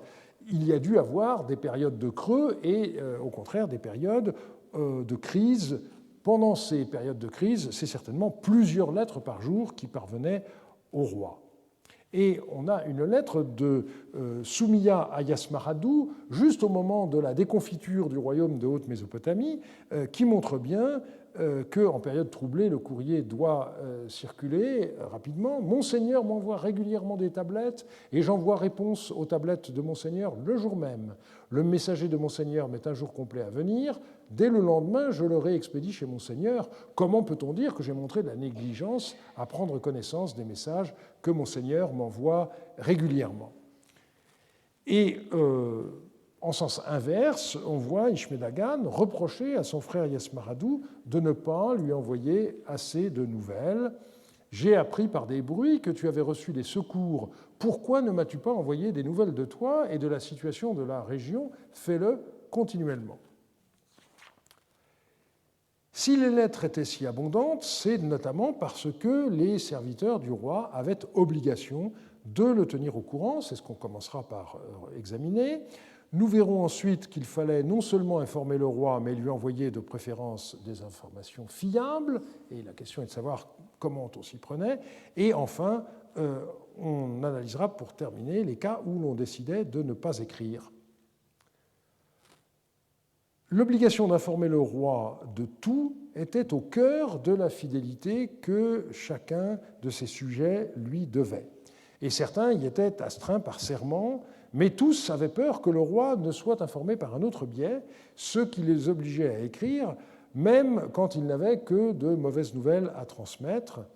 Et accessoirement, cette obligation allait jusqu'à pousser certains officiels à écrire pour ne rien dire. Alors, on possède le texte de plusieurs serments de fidélité qui devaient être prêtés par différents serviteurs du roi au moment de leur entrée en fonction. Jean-Marie Durand avait publié dans RM 26.1 le texte numéro 1 qui est le serment des devins. Et un peu plus tard, dans les mélanges Garelli, il avait publié d'autres textes analogues et j'ai complété le corpus par un texte du même genre dans les mélanges Foster il y a 7 ans maintenant. Dans tous ces textes, le devoir d'informer le roi occupe une place centrale. Et l'une des principales obligations concerne l'information sur toute rébellion qui se préparerait contre le roi. On a un texte fragmentaire qui contient cet engagement. Le rebelle qui est parti de l'intérieur de mon pays, si pour que se soulève le pays, il écrit un propos mauvais, message de rébellion à moi-même ou au commandant qui est mon supérieur ou à quiconque dans mon pays, dont j'entendrai lire la missive ou dont j'entendrai parler autour de moi, si j'entends parler de son affaire, je jure que le jour même, je le dirai à monseigneur Zimrilim. On trouve aussi dans le texte que Jean-Marie Durand a désigné comme protocole des Bédouins cet engagement. Je jure de ne pas pécher envers Zimrilim, monseigneur, et la parole inamicale prononcée par les Bédouins de la steppe ou par les gens des différentes villes que j'entendrai, disant Zimrilim et sa descendance ne nous gouverneront plus, sans prendre part au mal préparé contre Zimrilim et sa descendance, je la répéterai, et puis ensuite ça se casse, mais on peut penser que par parallélisme avec les textes qu'on connaît, sans attendre, je l'écrirai au roi monseigneur, etc. Alors, ces serments n'étaient pas limités au royaume de Marie, on possède ainsi le texte de l'engagement que devaient souscrire les sujets du roi de Karana Ascouradou vis-à-vis de leur propre roi, mais aussi vis-à-vis du seigneur de celui-ci, qui était le roi de Marie, Zimrilim. Un de ces engagements était formulé ainsi: si Hagbahamou ou les principaux serviteurs se rendent coupables d'une faute ou d'un manquement envers Ascouradou, leur seigneur, je jure de le dire le jour même à Ascouradou, mon seigneur, je jure de ne pas le lui cacher. S'il se trouve incité Ascouradou, mon seigneur, à la révolte, je jure de le dire à Zimrilim, fils de Yardumlim, roi de Marie et du pays bédouin, et de le lui écrire. Et on voit bien la différence ici. Obligation de dénonciation par oral à Ascouradou, parce que le roi se trouve sur place, mais en revanche, par rapport à Zimrilim, qui est au loin, eh bien, dans ce cas-là, évidemment, il faut lui écrire cette affaire. Quand un individu accomplissait ainsi son devoir de dénonciation, il le soulignait parfois, et Zouradnim écrivit ainsi au roi de Marie pour l'informer de la volonté de révolte des habitants d'une petite localité qui s'appelle Zinian, et il termina en ajoutant un passage que j'ai déjà cité: à présent, je viens d'écrire à Monseigneur l'affaire que j'ai constatée, que Monseigneur fasse ce qu'il y a lieu de faire, que ma présente tablette soit conservée dans le coffre portatif de Monseigneur en témoignage de mon affaire. Autrement dit, il ne faudra pas que par la suite on puisse m'accuser de ne pas avoir dénoncé cette tentative de rébellion.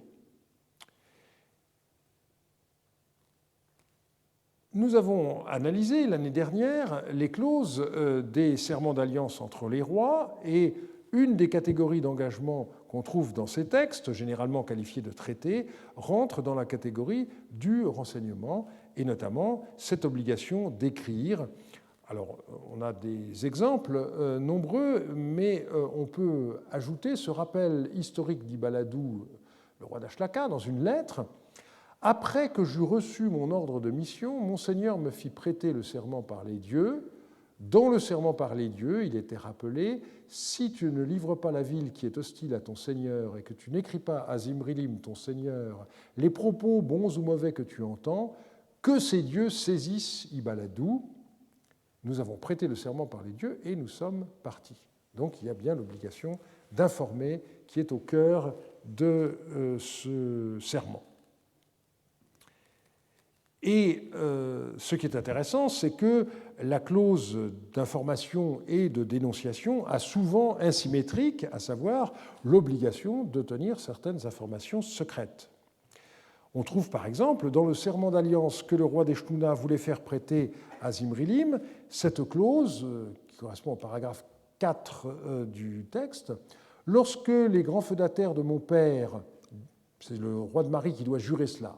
Lorsque les rois grands feudataires de mon père se seront mis en route et qu'il écrira pour lever ses armées et ses troupes d'appui, si Durshum il y a un titre qui est cassé, d'Ibalpiel, fils de Dadoucha, roi d'Eshnouna mon père, et les grands feudataires qui seront arrivés réfléchissent au texte du message concernant leur levée et l'exposent devant moi, ce conseil et cet avis, bon ou mauvais, tout ce qu'ils me diront, je ne l'écrirai à aucun roi ou grand qui existe dans tout le pays, qu'il soit ennemi ou même allié d'Ibalpiel, fils de Dadoucha, roi d'Eshnouna mon père, ni ne le ferai dire, je ne dirai pas à mes propres serviteurs ce message secret.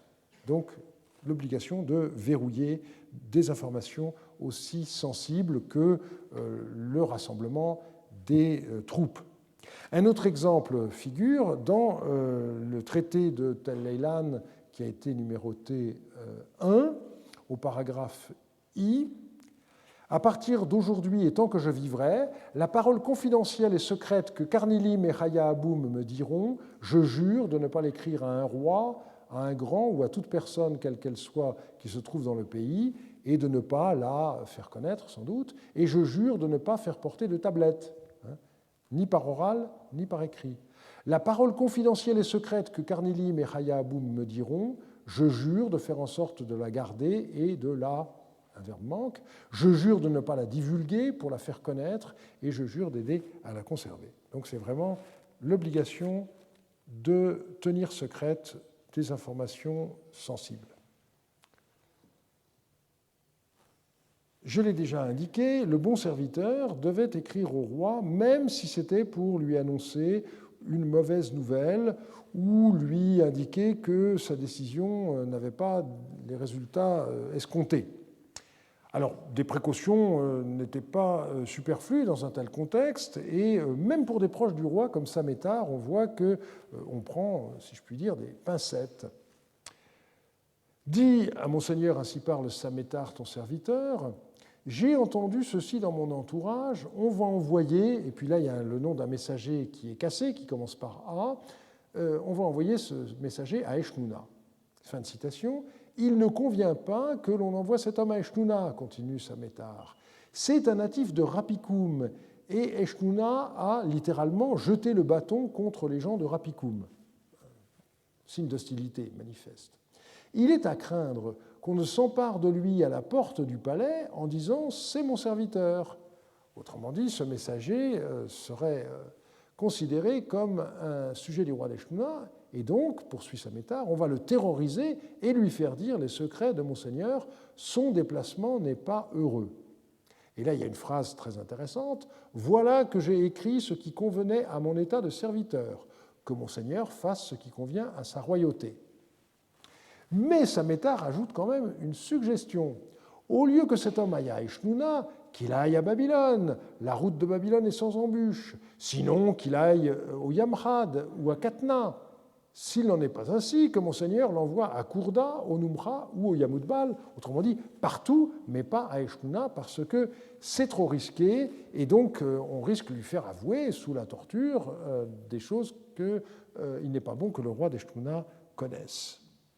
Donc on a cette phrase clé, voilà que j'ai écrit ce qui convenait à mon état de serviteur, que Monseigneur fasse ce qui convient à sa royauté. Ça fait partie de la rhétorique constante à l'époque, et on a des dizaines et des dizaines d'attestations de cette même phrase. Même si on a pris le risque de déplaire au roi, on a le sentiment d'avoir accompli son devoir, mais bien entendu, c'est le souverain qui devra prendre la décision finale. Alors plus d'une fois, nous pouvons voir si l'avis respectueusement écrit au roi fut pris en compte ou non. Par exemple, le gouverneur de Katunan avait mis Imrilim en garde contre son projet de recenser sa province comme il le faisait pour les districts centraux du royaume. Une telle mesure aurait un résultat très simple, vider la région de ses habitants, peu soucieux d'être mobilisés en cas de conflit, puisque le recensement est essentiellement un but militaire à l'époque. Sa lettre au roi ne nous est pas parvenue, mais nous possédons celle qu'il envoya au même moment au secrétaire du roi Shunuraralu. À présent, si je recense ce district, pas un homme ne voudra demeurer dans ce district. J'ai donc fait rédiger une lettre et l'ai adressée au roi. écoute cette lettre et rends-y le roi attentif. Si tu es vraiment mon ami, fais en sorte que l'on ne fasse pas partir les habitants de ce district et que je ne sois pas discrédité. Voilà bien encore un exemple où la parole du secrétaire du roi est considérée comme jouant un rôle très important pour les personnes qui s'adressent à lui et lui demandent d'intervenir auprès du roi dans le sens qu'il souhaite. Et en l'occurrence, nous savons que finalement, le roi écouta ce conseil et renonça à recenser le district de Katunan, de sorte que les grands documents de recensement qui ont finalement été établis cette année-là eh bien, concernent le district de Mari, le district de Terka et le district de Sagaratum, et c'est tout. Malgré tout, ceux qui tentaient d'infléchir les décisions royales n'avaient pas toujours gain de cause, et on sait par exemple les débats très serrés qu'il y a eu concernant la proposition d'alliance que le roi des Shuna avait fait parvenir à Zimrilim. Il y avait toute une série de personnes qui pensaient que conclure une alliance était quelque chose de très dangereux, et même certains dieux ont déconseillé au roi de conclure cette alliance. Alors, on a des prophètes qui arrivent et qui déconseille au roi de prêter serment, mais finalement, Zimrilim a bel et bien conclu l'alliance avec le roi d'Eshuna.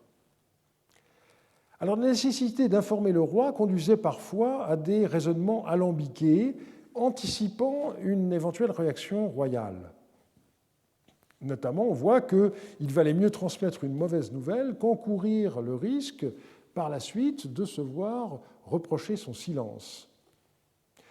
Par exemple, le gouverneur de Terka dénonce d'abord la conduite des Benjaminites qui refusent de livrer les étoffes qu'ils devaient pour la fête d'Ishtar et qui se justifient de cette manière. Il ne faudrait point qu'ensuite mon Seigneur me fasse des reproches dont je ne pourrais me disculper en me disant « Pourquoi ne m'as-tu pas écrit si bien que je n'ai pas pu leur faire des reproches ?» Leur, c'est aux Benjaminites qui refusent de livrer leur dû. Et puis on craignait aussi que le roi puisse apprendre par un autre canal ce qu'on cherchait à lui cacher. On voit ainsi Laguiel, après avoir dénoncé un fauteur de troubles arrivé depuis peu à Aymar, qui confie au roi de Mari « Je me suis dit, il ne faut pas que mon Seigneur l'apprenne par une voie détournée et qu'il ne m'en veuille. Voilà pourquoi j'ai informé mon Seigneur. Cette affaire est désormais entre les mains de mon Seigneur. » Le bon serviteur ne devait pas seulement écrire au roi pour le tenir au courant de la situation, il devait aussi transmettre à son maître des messages de la part de tiers qui, pour une raison ou pour une autre, ne souhaitaient pas écrire eux-mêmes. Alors on voit par exemple le chef benjaminite d'Adi Hadoun écrire non pas à Zimrilim mais à Samétar, et il lui écrit ceci : « Maintenant, transmets cette information à ton seigneur, donc Zimrilim, comme quoi, bien qu'ils m'accablent de messages, je n'irai pas chez eux, donc d'autres rois étrangers. Si tu n'en informes pas ton seigneur, un jour ou l'autre, je t'apostropherai devant Zimrilim en disant « J'ai entendu une nouvelle, je l'ai écrite à Samétar, or Samétar ne l'a pas transmise. » Et tu ne pourras pas me répondre « Quoi, moi, je ne sais rien. Transmets cette information. » Donc il y a un jeu assez subtil qui s'opère ici. Il en allait de même pour la transmission des rêves ou des prophéties. Une des plus célèbres, c'est celle dans laquelle le dieu Adou de Kalassou réclamait avec insistance que le roi de Mari lui fasse don du domaine d'Alartoum. Alors l'intendant local de Zimrilim était très gêné par cette exigence et il rapporta le message divin à son maître et il prit soin d'ajouter ceci. Auparavant, lorsque je résidais à Mari, quelques paroles que prophète ou prophétesse disaient, je la répétais à mon maître. Maintenant que j'habite dans un autre pays, puisque Alartoum se trouve dans le royaume d'Alep, ce que j'entends et ce que l'on me dit, je ne l'écrirai pas à mon maître. Si tôt ou tard quelque dommage venait à se produire, mon maître ne dirait-il pas ceci ? La parole que t'a dite le prophète revendiquant ton domaine, pourquoi ne me l'as-tu pas écrite ? En conséquence, j'ai écrit à mon maître que mon maître soit informé. Il y a par ailleurs des lettres qui sont écrites pour ne rien dire, de simples billets de politesse, comme celui-ci. Dis à Monseigneur, ainsi parle ton serviteur Yamatiel, la ville va bien, la troupe va bien, le district va bien, que Monseigneur ne s'inquiète pas, que Monseigneur obtienne ce qu'il désire. Et c'est tout.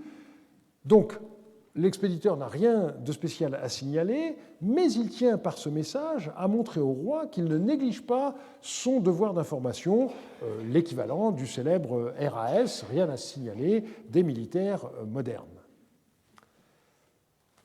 Il ne suffisait pas d'informer le roi, encore fallait-il que les nouvelles qu'on lui transmettait soient exactes et complètes.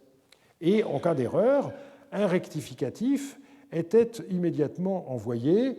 En général, son auteur tâchait de faire retomber la faute sur un tiers. Le principe était de ne pas écrire tant qu'on n'avait pas vérifié une information. Parmi bien d'autres, cette lettre de Meptoum en témoigne. Une tablette de, et puis le nom est cassé, chef de la forteresse de Répoum, m'était arrivé à Der au sujet d'une troupe babylonienne venue ouvrir le canal.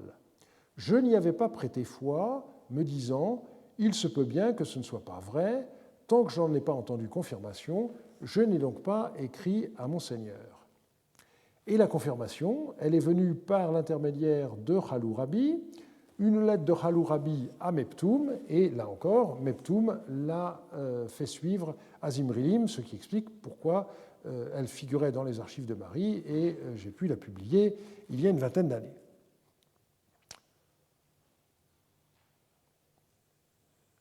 Yamtsum, d'une manière inhabituelle, a rappelé les règles devant gouverner la transmission de l'information au roi.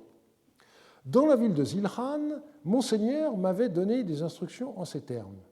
Tu iras à la ville d'Ilan-Soura et tu y surveilleras ce que je t'aurai commandé. Selon les instructions de Monseigneur, j'ai veillé à remplir mon rôle et je n'ai commis ni faute ni manquement à l'égard de Monseigneur. Les nouvelles que j'entends ici et là et que mes yeux voient, tant que je n'ai pas vérifié ces nouvelles, je ne les écris pas à Monseigneur. Il est possible qu'une fois ou l'autre, je n'ai pas vérifié une nouvelle, mais ce n'est en aucun cas un mensonge, car je ne peux pas mentir à Monseigneur. Et ces précautions, dans cette lettre en particulier, s'expliquent par la suite, où il dénonce une calomnie dont il se disait victime. Dans certains cas, donc, un correspondant se justifiait de n'avoir pas écrit plus tôt, par crainte que le roi ne lui reproche plus tard d'avoir envoyé une information non contrôlée. Le général Ibalpiel, en mission en Babylonie, s'explique ainsi « J'ai attendu d'avoir traversé le canal Irnina lui-même pour écrire à Monseigneur en me disant « Si j'envoie une tablette à Monseigneur depuis Babylone ou bien depuis Sippar, et qu'ensuite Hammurabi change d'idée, il y a une petite cassure, alors Monseigneur me tiendra ce discours « Pourquoi m'as-tu écrit avant d'avoir eu confirmation de ton départ ?» Voilà précisément pourquoi je n'ai pas écrit à Monseigneur. À l'heure actuelle, dans la nuit où je fais porter cette tablette de moi chez Monseigneur, je viens de franchir le canal Irnina. Cette lettre et les précédentes que j'ai citées sont très intéressantes aussi parce qu'on y a des beaux exemples de retranscription d'un discours intérieur. Je me suis dit, c'est en réalité une traduction large, moderne, qui correspond à la particule ummami d'introduction du discours, mais en l'occurrence, il s'agit d'un discours que les gens se tiennent à eux-mêmes. Toutes ces précautions s'expliquent encore mieux lorsque on a à transmettre une mauvaise nouvelle, en l'occurrence la prise de la vigne par un ennemi. J'avais appris une nouvelle par des rumeurs, mais je n'avais pas encore pu la vérifier et n'avais donc pas écrit à Monseigneur. Mais à présent, un serviteur de Sumkhurabi est arrivé et il m'a dit « Larim Numra a pris Zirlalum ». En outre, il a fait entrer dans la ville les moutons des alentours de Zirlalum. Ensuite, on a deux lignes cassées. Pour l'heure, je viens d'envoyer ce serviteur chez Monseigneur. Donc, maintenant que la nouvelle est certaine, eh bien, on ne peut pas ne pas la transmettre. Dans certains cas, on pouvait écrire au roi des versions contradictoires d'un même événement qu'on avait entendu par plusieurs canaux. Le texte le plus célèbre à cet égard, c'est la façon dont le chef nomade Ibn el a transmis à Zimrilim 3 récits différents qu'il avait entendus de la mort du roi d'Apoum, Zouzou. Il y a une fois où on dit qu'il est tombé de la muraille, il y a une fois où on dit qu'il était malade, son corps s'est empli d'eau et il est mort, et puis finalement on nous dit qu'il est mort de la mort du dieu, ce qui doit correspondre à une crise cardiaque ou quelque chose, enfin une mort soudaine. Et donc, Ibn transmet au roi les 3 nouvelles en ne sachant pas laquelle est juste, mais apparemment, ce qui est sûr, c'est que le roi d'Apoum est mort. Quand on avait envoyé une fausse information sur la foi de rumeurs inexactes, il fallait bien entendu adresser au roi un rectificatif. C'est ainsi que Yassim Hamou, alors qu'il se trouvait à Babylone, avait écrit dans un premier temps à Zimrilim « Un convoi est arrivé depuis Malgioum et j'ai demandé des nouvelles. On m'a dit « L'empereur d'Élam est mort ». Et ils ont donné cette nouvelle à Hammurabi. Hammurabi s'est beaucoup réjoui. On est juste après l'invasion de la Babylonie par les Élamites. Alors Hammurabi a réussi à repousser les Élamites chez eux, mais il est bien évident que la mort de l'envahisseur était une bonne nouvelle. Même pas de chance, c'était une fausse nouvelle. Et donc on a une deuxième lettre de Yassim Hamou, toujours depuis Babylone, au sujet de l'empereur d'Élam. J'avais auparavant entendu dire ceci dans mon entourage, l'empereur d'Élam est mort, et je l'avais écrit à Monseigneur. C'est pour ça que j'ai publié cette lettre sous le numéro 383, et puis la 384 lui fait suite, et Yassim Hamou poursuit. Maintenant, des messagers élamites sont arrivés chez Hammurabi, et ils ont dit « il n'est que très malade ». Donc on avait anticipé la mort, mais en réalité, ça n'était pas encore le cas.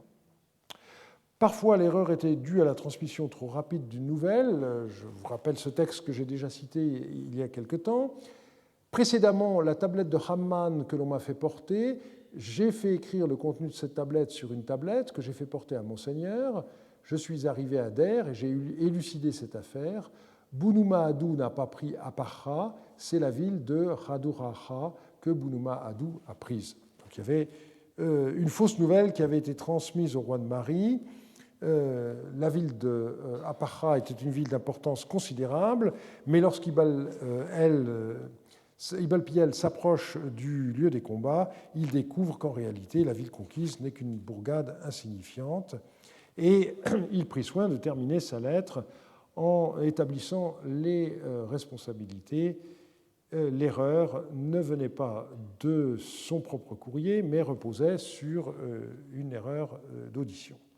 Vous vous rappelez, la lettre n'a pas été relue, et donc il y a une erreur.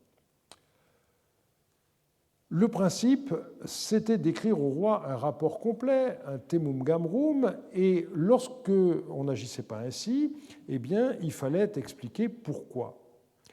On a une raison rarement invoquée qui tient au manque de place sur la tablette, comme l'écrit Abdou Malik. Je suis allé à Karana et j'ai transmis à Ascouradou toutes les instructions que Monseigneur m'avait données. Pourquoi m'attarderais-je davantage à écrire à Monseigneur ? Afin que les informations ne soient pas si abondantes qu'on ne puisse les écrire sur une tablette, j'ai résumé l'essentiel de l'affaire et l'ai écrit à Monseigneur. Malgré tout, les limites physiques d'une tablette étaient assez élastiques, puisqu'on connaît une lettre qui comporte 200 lignes réparties en 2 colonnes par face et qui mesure 18 cm et demi sur 11 cm. Donc, il s'agit manifestement ici d'un prétexte. Une autre fois, le même ministre Abdou Malik justifie sa concision d'une manière différente. Il avait été envoyé en mission auprès du roi de Kourda. Pendant 25 lignes, il retranscrit les propos qu'il a échangés avec son hôte et il ajoute « Pourquoi m'attarderais-je davantage à écrire cela à Monseigneur ? Ce qu'il m'a déclaré et tout ce que je lui ai répondu, lorsque j'arriverai, sous-entendu à Marie, j'exposerai toutes ces paroles en présence de Monseigneur. Celles que j'ai écrites à Monseigneur sont les paroles qu'il ne cesse de me répondre. » Autrement dit, Abdou Malik a fait le tri et il n'a envoyé que les paroles les plus importantes et il y aura des détails qui seront exposés au retour de mission par oral. L'obligation du vassal ou du serviteur fidèle ne consistait pas seulement à écrire au roi, ni à lui envoyer des rapports complets, il fallait écrire de manière sincère, avec un cœur complet, disait-on à l'époque, ina libbim gamrim, c'est un idiome que Martin Stoll a étudié par comparaison avec d'autres analogues qu'on trouve dans la Bible. Une lettre de dénonciation est à cet égard caractéristique. Yamtsum, encore lui, qui commandait la garnison mariotte à Ilan Soura, décrivit la conduite du roi local Azimrilim en ces termes: Chayasumu parle à Monseigneur avec la moitié de son cœur et il n'envoie pas à Monseigneur de nouvelles complètes. Donc il n'est pas complètement sincère.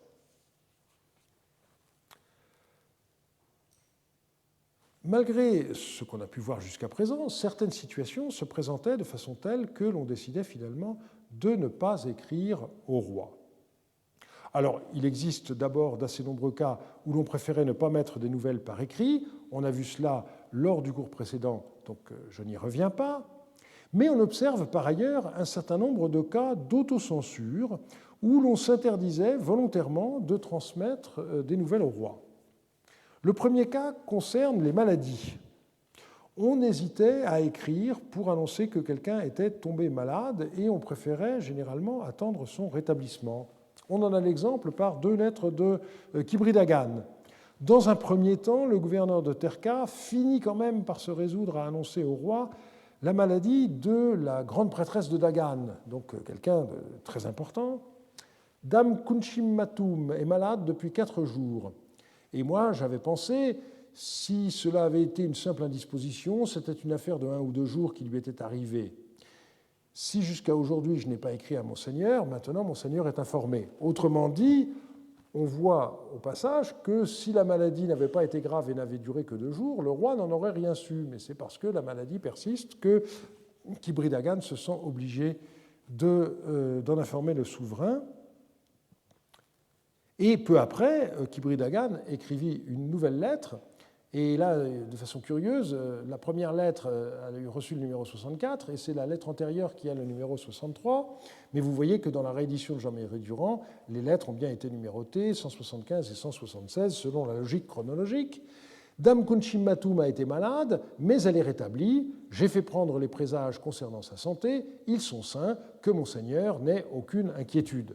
Nous rajoutons « n'ait plus aucune inquiétude » pour nous conformer à la façon de nous exprimer en français, l'acadien n'ayant pas cette nuance. On peut également citer le cas de la maladie de la princesse de Katna, épouse de Yasmaradou, qui est sortie danser dans la cour du palais, et il a fallu finalement en informer le roi, ce que font à la fois le responsable du palais, Utsura Wasu, et le devin Naram-Sin, mais qui tous les deux cherchent à rassurer le souverain qui se trouve à plusieurs centaines de kilomètres. La règle est énoncée par le roi de Babylone lui-même dans une lettre adressée à sa sœur Shamshunitum. « J'ai pris connaissance de la tablette de toit que tu m'as fait porter. Tu m'y écrivais. Pourquoi ne m'as-tu pas écrit au sujet de ta maladie ?» Et Hammurabi reprend en disant « Il y en a pour qui la maladie est un sujet de correspondance avec leurs frères. Moi, j'écris des nouvelles heureuses. J'étais malade. Maintenant, je suis en bonne santé. » L'autocensure est encore plus importante lorsqu'il s'agit d'annoncer un décès. On a par exemple cette lettre d'une femme nommée Lamassi Assur à Yasmaradou. Si jusqu'à maintenant je n'ai pas écrit, c'est que Manatum, la musicienne, s'en est allée au destin et mon cœur était empli de chagrin. Marie et Achour ne sont pas loin, que Dieu te donne un vaste pays à commander. Marie et Achour ne sont pas loin, fais-moi porter de tes nouvelles, que te garde Eshtar de Radana, ta mère. Donc, une période de retenue qui peut éventuellement correspondre à la période de deuil, ça on n'en sait rien. Ce n'est pas impossible que, du coup, on ne transmet pas forcément toujours la nouvelle d'un décès, et c'est la même raison pour laquelle les prophéties ou les rêves défavorables peuvent ne pas avoir été communiqués au roi. J'avais fait une communication à ce sujet dans le colloque qui s'est tenu ici même en 2011. Quelques règles qui régissent la correspondance entre un subordonné et son supérieur, que celui fût roi ou non, expliquent pourquoi, dans certains cas, des lettres n'ont pas été mises par écrit. En principe, un subordonné ne devait pas écrire au roi sans en référer d'abord à son supérieur, comme le montre cette lettre. Auparavant, lorsque Yassim Soumou vivait encore, Nur-Sin avait l'habitude d'agir ainsi. Tant qu'il ne s'était pas entretenu avec Yassim Soumou, il n'écrivait pas à Monseigneur.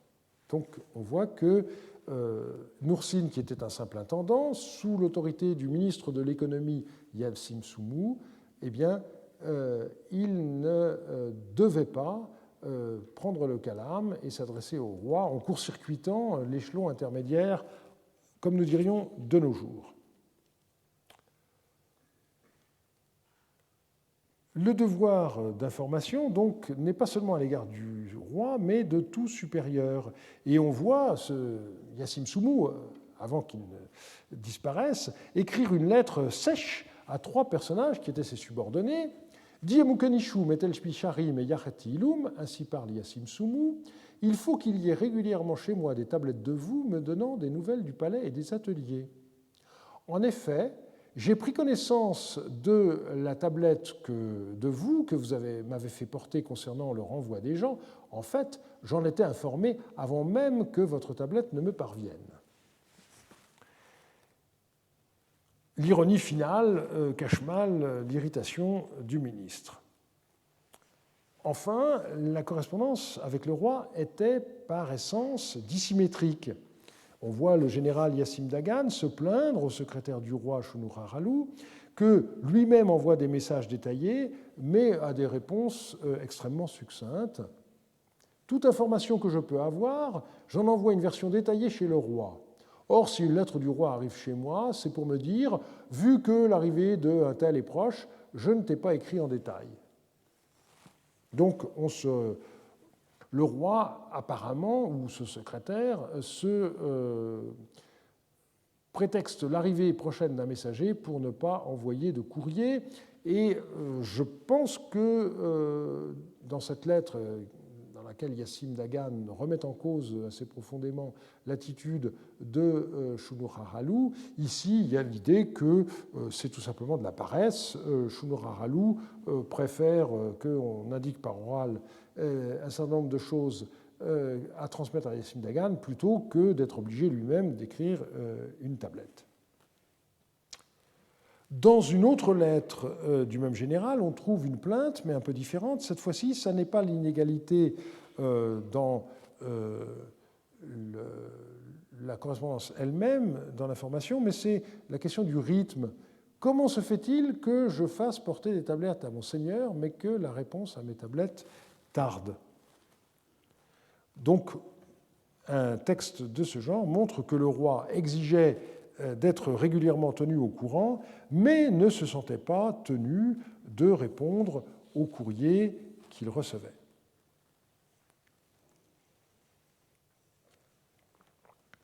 Pour finir, il faut mettre l'accent sur 2 points. D'abord, souligner le fait que la liberté de ton assez grande qu'on trouve dans cette correspondance officielle tranche profondément avec le caractère stéréotypé d'autres corpus de correspondance plus tardifs. Une des raisons est sans doute la fréquence des cas où les lettres ont été dictées par les expéditeurs, voire écrites par eux personnellement. Une autre remarque qui est importante, c'est le fait que tous ces phénomènes ne sont pas limités aux principales capitales de la Mésopotamie au XVIIIe siècle, mais ça concernait aussi des personnages moins importants, comme les chefs nomades, qui écrivaient et recevaient beaucoup de lettres et qui étaient furieux lorsqu'ils étaient négligés, comme dans cet exemple. Dis à Yasmaradou, donc le roi yéménite, ainsi parle Hamish Tamar, ton frère, qui est un roi ouprapéen. Un messager à moi m'est arrivé et m'a dit Yasmaradou est en colère parce qu'on ne lui a pas envoyé de tablette. Fin de citation. J'avais écrit à mon père Zimrilim, et moi-même je m'apprêtais à partir. Voilà pourquoi je n'avais pas envoyé de tablette chez toi. Aujourd'hui, mon départ est proche. Je vais arriver, nous nous rencontrerons, toi et moi, et nous fraterniserons. Autre chose, pourquoi ne m'envoies-tu pas de tes tablettes constamment ? Je vais bien, envoie-moi de tes nouvelles. Donc un mélange de formules toutes faites sur les échanges de bonnes nouvelles qui n'engagent à rien, et puis l'explication du fait que, en effet, j'ai écrit à Zimrilim, mais pas à Yasmaradou, manifestement parce qu'il y a notre suzerain qui est le personnage le plus important, et nous sommes des gens moins importants, donc qu'est-ce que tu as à exiger de recevoir le même traitement que notre suzerain commun Zimrilim? C'est ça qu'il faut lire entre les lignes de cette tablette. Et la fin s'achève par un reproche à peine voilé. Son correspondant ne saurait se plaindre de ne pas recevoir de lettres alors que lui-même n'en envoie pas. Et on voit que même des petits chefs de tribus dans la région du Zagros voulaient à cette époque-là recevoir des lettres. Que tes nouvelles ne me parviennent pas par oral, littéralement dans une bouche, envoie-les-moi par écrit, littéralement donc dans une tablette. Alors, je pense que cette demande ne s'explique pas tellement par un souci de sécurité, mais plutôt c'est une question de prestige, n'est-ce pas ? À l'époque, recevoir du courrier, c'est montrer qu'on est considéré par les autres, et donc c'est de ce point de vue-là, je crois que cette exigence doit s'expliquer. Et je voudrais terminer aujourd'hui par une conclusion d'ensemble sur quelques aspects de ce que nous avons vu cette année. On a pu voir le degré de sophistication que les échanges épistolaires avaient atteint dans le Proche-Orient du début du deuxième millénaire. Les archives de Marie sont pour l'instant les plus riches d'informations sur les conditions dans lesquelles ces lettres étaient rédigées, acheminées et lues à leurs destinataires ou par eux, mais on a vu que bien d'autres corpus apportent leur contribution à cette enquête. Et on comprend le sentiment exprimé par une femme à l'époque du royaume de Haute-Mésopotamie lorsqu'elle écrivait que grâce au courrier, les distances étaient en quelque sorte abolies. À présent, j'ai peur qu'Attiya ne dise « Marie est loin ». Elle n'est pas loin du tout. La ville de Marie est par rapport à Achour comme les faubourgs d'Achour. Et la ville est proche pour ce qui est du courrier. Donc on voit qu'il y a cette idée que l'échange épistolaire permet de contrebalancer la distance qui, malgré tout, était réelle, plusieurs centaines de kilomètres entre Marie et Achour. D'une manière plus générale, le recours à la correspondance écrite et non pas à l'oral, que nous avons vu être la règle, malgré quelques exceptions à cette époque-là, eh bien, il est intéressant de la comparer avec la légitimation de la communication écrite qu'on trouve chez Thucydide. Nicias avait toujours eu l'habitude, en d'autres circonstances, d'envoyer de fréquents messages pour tenir ses concitoyens informés de la marche des opérations. Mais il s'agissait cette fois d'une communication particulièrement importante, car il estimait que la situation était critique et qu'il lui fallait au plus vite obtenir soit le rappel du corps expéditionnaire, soit l'envoi de renforts considérables pour qu'elle ne devînt pas tout à fait désespérée. Craignant que les émissaires ne donnassent pas une idée exacte de ce qui se passait, soit parce qu'ils ne sauraient pas s'expliquer, soit par défaillance de mémoire, soit enfin par désir de prononcer des paroles susceptibles de plaire au peuple, il leur confia un message écrit. Donc l'idée, c'est qu'il y a un gauchissement possible par le fait d'une incapacité à être clair, par le fait qu'on ne pourra pas retenir le message, ou le dernier aspect est intéressant par le fait qu'on va gauchir le message. Et donc, il leur confia un message écrit. C'était, selon lui, le meilleur moyen de faire connaître aux Athéniens toute sa pensée sans qu'elle fût déformée par les messagers et de leur permettre ainsi de prendre une décision en toute connaissance de cause. Les émissaires se mirent donc en route, porteurs de sa lettre, et munis d'instructions sur ce qu'ils auraient à dire. Alors c'est amusant de voir que dans le monde grec, on trouve l'apologie de la correspondance écrite seulement à cette époque, alors que nos rois mésopotamiens avaient compris depuis déjà un millénaire et demi presque l'importance de la chose. Et je terminerai en citant une lettre du roi d'Ashnakum, Shaddum Laboua, qui écrivit peut-être cum grano salis, ceci, mes serviteurs se sont fatigués à force d'aller chez le chef nomade, le Merhoum, et j'ai épuisé l'argile d'Ashnakum pour les lettres que je fais porter sans relâche. Et je vous remercie de votre attention.